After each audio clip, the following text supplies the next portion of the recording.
like to come out and thank GamerChicken1234 and Zombies for their bravery to defend Zeal. And now that they've shown me the way to be brave, I think it's only fair that I follow in their footsteps and I defend Jeffrey Epstein. That man did nothing wrong. Okay. But in all seriousness, I'd like to dedicate this video to these two specimen. GamerChicken1234 and Zombies. Let's start off with the funner of the two. Oh, GamerChicken1234, let's talk. I think it's only about time. When you made your first couple videos, you said you weren't defending Zeal. You always secretly were defending Zeal, though, and that was always apparent. You made your videos mainly focused on Zeal and said that people had become judge, executioner, and jury, but you never really believed that now, did you? No, you always believed Zeal was innocent, even when the evidence was all against him. But, that's just classic old you, reaching for the good days. But I'd like to ask a question.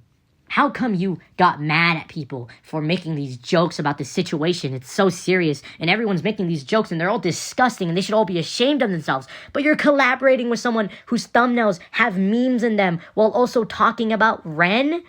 Someone who's a potential victim, and you're joking about them? Wow, now that's disgusting, It's really strange because a couple weeks ago you were shaming people for doing that, but now you're committing to it. Now you're friending people who do that. A couple of days ago on your community post, people were calling you out for having these disgusting people on your side, and you said that you blocked those people. But no, now you're dabbing them up. Now you're grabbing a beer and you're talking to them on your bar. Let me ask you something. How do you feel about that? How do you think? How do you sleep at night? Knowing that all these videos that you have made have nothing to them. Let me ask you a real question. Would you show these videos to your mother, to your father, to your friends, to your family, to everyone you know? Would you show those videos personally? Would you show all of those videos to everybody you personally know? And would you proudly present to them as what they are? Would you tell them the facts, the truths of the situation? Would you tell them what these videos are about? And would you tell them why you're making them? And do you think that in those moments, they would look you in the eye and they would say that they are proud of you? That they are so happy of what you've become and what you represent?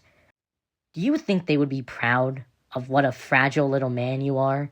That your only emotional connection isn't to a person, but to a game? To the point where you will defend the person who's behind the game because that's the closest you have ever gotten to an emotional connection to anything. Would you tell them that? Do you think they would feel that? Do you think that they would be proud of you? I'm sure they wouldn't. Oh, Zombies, you're so fucking boring, man. You just copied Chicken's whole shtick. Can't even do anything original. And what, for views? To feel morally superior? Well, good job, man. You failed. Either way.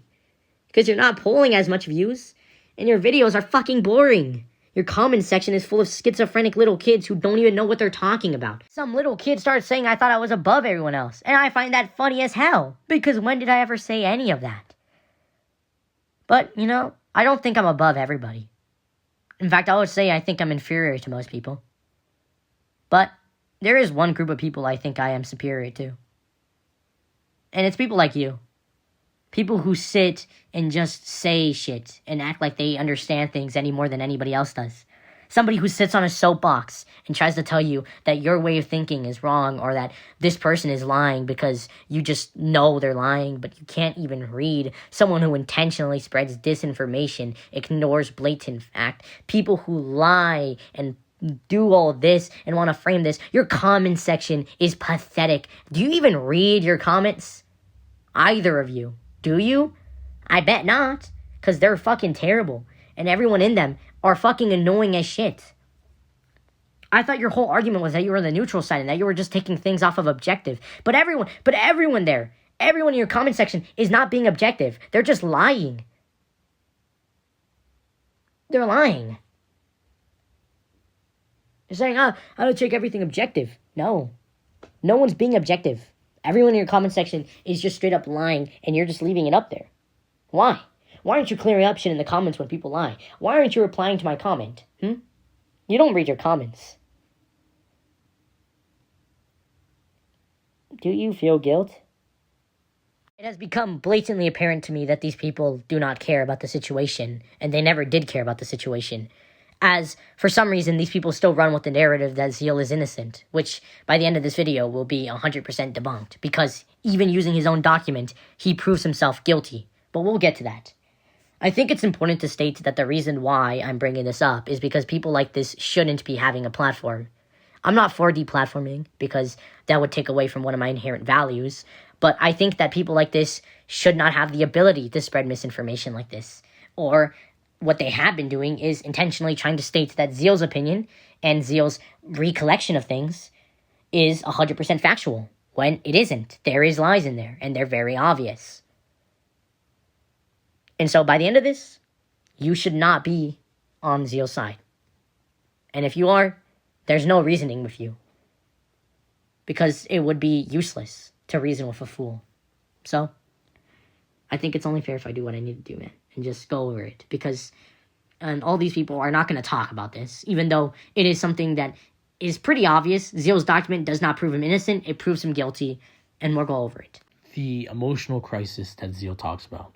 In Zeal's document, he writes, "I came to her room because she had messaged me during an emotional crisis, and my interpretation was that she wanted to see me in person. I held her whilst she was crying about the rest of the team not liking her. Once Ren stopped crying and asked me to get more comfortable, she asked to kiss me. We had a bad first makeout. I was shaking from wonder, not fear. It was my first time with someone, and I was shaking from the feeling of hooking up with my longtime crush I had. A good kind of shakiness. We shared a shower and talked affectionately about the encounter. I apologized to her for not making her orgasm as well. As a part of the embarrassment, I asked Ren not to talk about our encounter. I went back to my hotel, and the communication continued immediately afterwards, and in the days after. Now, the important thing we need to break down is the use of the word emotional crisis and what that means. In this moment, Zeal tries to use the argument that she said yes and she ended up initiating it. And the one thing that stays consistent within both documents is the emotional crisis. Now, the important thing is that from Zeal's perspective, Ren is bipolar, and stuff like this does get enhanced with bipolar disorder. Not to say that that is something that's always the case or that most people are like that. Obviously, it differs from person to person. But Zeal himself tries to use this argument as a way of doing it. And many of her detractors try to use that as an argument to state that her experience isn't valid. So I think it should also be used in the same right to validate her experience when it is, usable. And in this situation, it absolutely is usable. She's having a mental breakdown, and in this moment, he doesn't take time to question and evaluate the situation around him, but instead, he lets his crush on her get consumed. And in this situation, he lets it happen. And this is taking advantage of. In this situation, Zeal is the one in power and the one who's able to evaluate the situation. She's the one who's out of a mental breakdown. And now he has the ability to say, no, I don't want to. Or we can't do that. You've just gotten over your mental breakdown. It's also suffice to say that mental breakdowns are not as simple as they're just over in a snap. Mental breakdowns take a decent time to recover, and even if someone seems like they aren't in the verge of a mental breakdown, that doesn't mean that the mental breakdown is fully over, and there is still that process of decision making that is still gone. Ren in this situation could not have possibly consented, no matter whether or not they initiated it, or whether or not they continued, or whether they kissed them. It doesn't matter. Zeal should have declined because of the state they were in. And the fact that Zeal in this situation had the power as a boss, the power as the person who's physically stronger. He even states he works out in the gym and even makes comments on that. And as the person who also has the upper ground because she has an emotional attachment to him. He has all the power in this situation. And Ren is having an emotional breakdown. Zeal is pretty obviously guilty. And that's something that's apparent. And the next exhibit proves that he 100% himself believed that he was guilty. Zeal in this part of it writes, This was my first time being intimate with anyone, ever. This was my first time I had seen another person in the bedroom naked. The first time I had kissed anyone. The first time for everything. And I was plainly embarrassed. I was embarrassed that I had touched a woman intimately for the first time.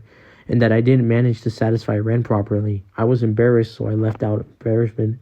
I wanted to leave and be alone with my thoughts. And because I was embarrassed that the encounter didn't go as well as the first times are meant to be. One was assuring me that it was okay, but I was still embarrassed. I washed us both up because I read somewhere that showering after sex was a good idea. And I, of course, wanted to wash off Ren because it felt like the right thing to do. Some aftercare, left in a hurry because I just wanted to be alone. The Google Doc comment was a joke about being bad at sex.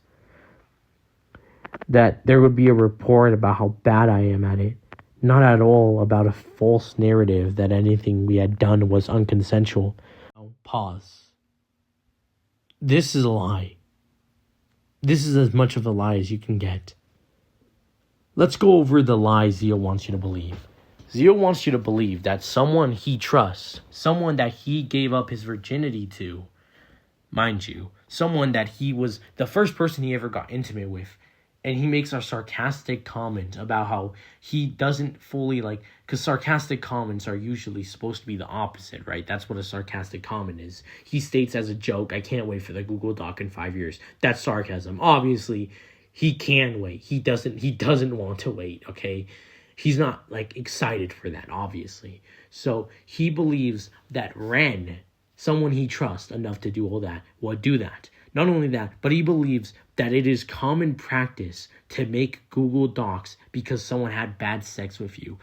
What are you talking about, Zeal? That never happens. That never will happen. And Ren would not have made that document if you genuinely trusted them. This is a blatant lie. Why is this in here? I'm not sure. But the fact that he lies about this tells me one thing. It's clear that this was incriminating.